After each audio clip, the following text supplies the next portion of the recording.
Gabi Avital, who is a controversial scientist, was fired from his job as the head of science in the Ministry of Education in Israel. What was his great sin? It was known that Professor Avital is a religious man who believes in the creation of the universe.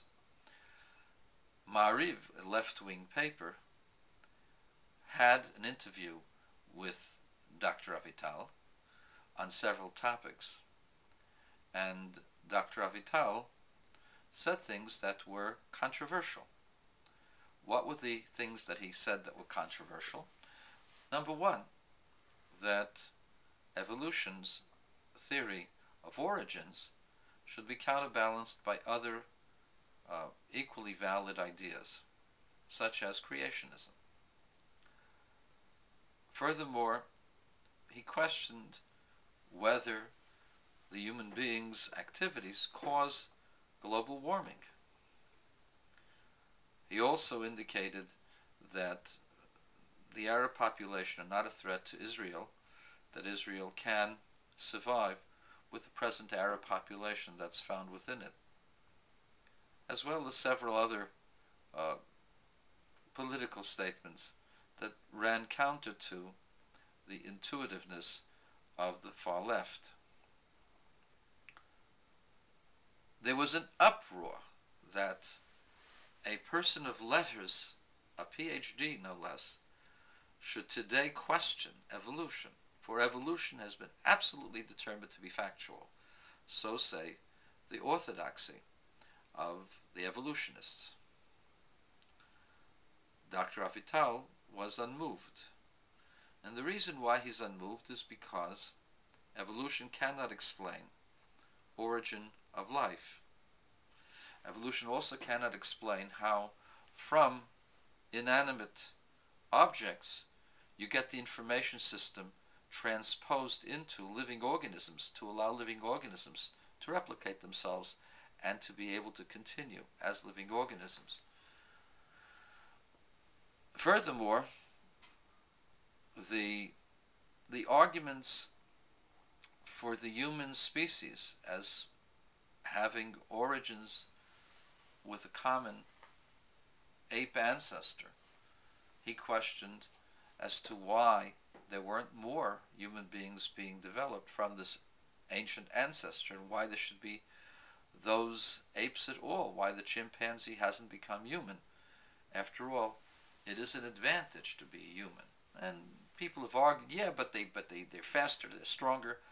The truth of the matter is, we outlive them. Well, the arguments for this type of evolution are very difficult to actually defend. There's defenses, but the defenses are speculative. They're not absolute. And in this, Dr. Avital is absolutely correct. There is no absolute basis to have to say that evolution is a fact. And in fact, evolution only explains part of the process.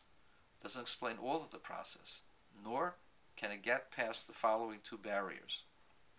Number one, the ability to take information from a primitive source and to develop a new set of information, a new set of sensations, such as the eye. We've talked about this in previous videos, such as the ear, such as other sensations that are not found in the most primitive organisms.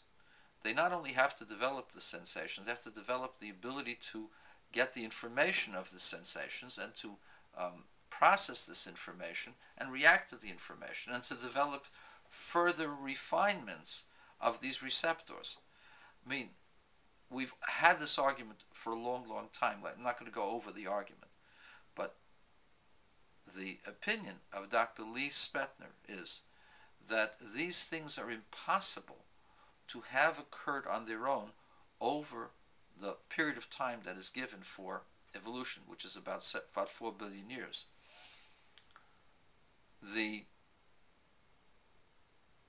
only explanation that makes any sense at all is for there to have been a divine hand in causing these things to happen spontaneously. In fact, a lot of life, most of life, suddenly burst onto the scene, not in incremental jumps, but actually a quantum leap. And this is indicative of a higher power creating, rather than a slow procedural process of hit and miss that happens by accident. Dr. Spentner has written books on this. He's been criticized, but the truth is that he has more than destroyed the arguments. He has absolutely not just convinced me, but he absolutely has handled all of his critics very, very well, because in this field of the transmission of information, Dr. Spentner is one of the few and the finest in that field. And furthermore, I want to mention the late Professor A.M. Hassifer, who was a professor of statistics in the University of New South Wales, and for a significant part of his life devoted his attention to the statistical analysis of the process of evolution. And his conclusions were printed in major magazines and never responded to. His conclusions were absolute, singular, that given billions of years, many billions of years, it is mathematically impossible for evolution to have ever taken place. And he based it upon all the variables necessary for the process of evolution. And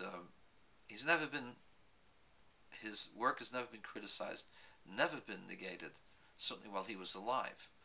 And the fact that there are parts of the individual that today react to certain things, such as when you have a disease and you get antibodies and you're able to cause defenses for them, these things change. That's the way in which they're set up. They're set up to react and to change. This is like you have an undetermined process that is placed within a machine or placed within an object, and whose purpose is to identify or to latch onto harmful things and to get rid of it. You don't know which harmful things you're going to go ahead and encounter, but you're given enough variability to be able to isolate them and to counter them. It's very much like you have the antiviral software that you have in your computer. They don't know which viruses are out there. However, they have certain technologies which are able to adapt to identify, locate, quarantine, and get rid of the harmful viruses. That's exactly what happens with similar things that happen with your antibodies. The fact that we react this way is because we've been given this or we've developed this. But that's not a proof for species-to-species changes, because the changes that are necessary for this are so vast that they can't happen by themselves.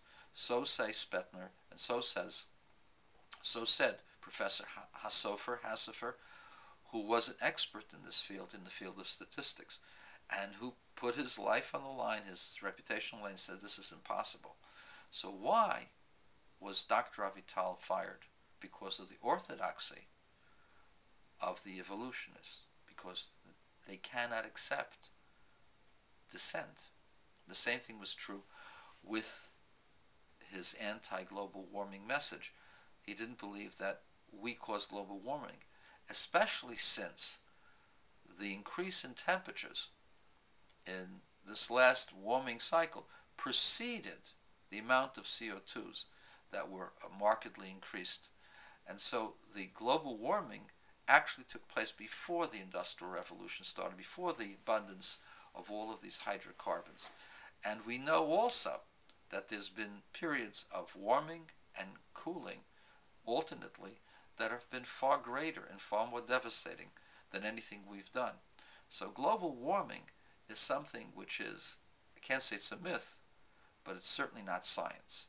And Dr. Avital should have been commended. So says Dr. Spentner in the Arutz Sheva